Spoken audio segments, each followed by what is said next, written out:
আসসালামু আলাইকুম। দীর্ঘ কয়েকদিন ধরে আলোচনা করছি পাট পাট করে কে শাবান মাসের করণীয় ও বর্জনীয় সম্পর্কে।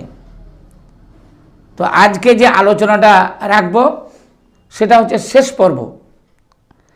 নবী করিম সাল্লাল্লাহু আলাইহি সাল্লাম বলেন, এটা হযরতে আয়েশা হতে বর্ণিত, ইস্তাকমালা সিয়ামা শাহরিন কাত্ত ইল্লা রমজানা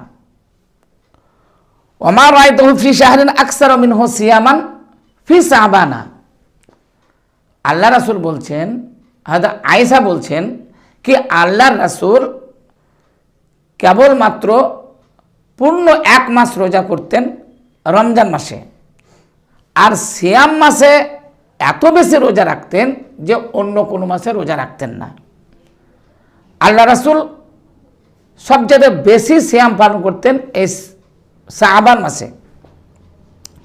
তো এই শাবান মাসে এই জন্য বেশি রোজা করতেন। আল্লাহ রাসূল বলছেন কি বাৎসরিক রিপোর্ট, বাৎসরিক আমাল এই শাবান মাসে আল্লাহ তাবারাক ওয়া তাআলা তোলেন, উঠেন।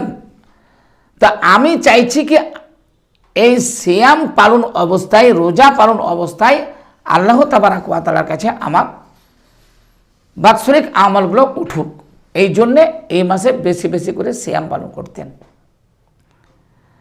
ব্রাদার মিল্লাত, তাহলে এখান থেকে পরিষ্কার বুঝলাম কি আল্লাহ রাসূল শাবান মাসে পুরো মাসটায় প্রায় রোজা করতেন, শেষের দিকে কিছু ছেড়ে দিতেন। তো আমাদের অনুরূপভাবে এই রমজান মাস যে আসছে সেই মাসকে স্বাগতম জানার জন্যে এই শাবান মাসে বেশি বেশি রোজা রাখা আমাদের জরুরি, এবং এই মাসে যে আমাল আল্লাহ তাবারাক ওয়া তাআলার কাছে উঠবে তা যেন আমাদের এই সিয়াম অবস্থায় আমাদের আমলটা উঠে, এই জন্য আমাদেরকে সিয়াম পালন করা জরুরি। তাহলে কেবলমাত্র ওই যে 15 শাবান, নিসফে শাবান যেটা আমরা সিয়াম পালন করি, এটা কিন্তু বিদআত।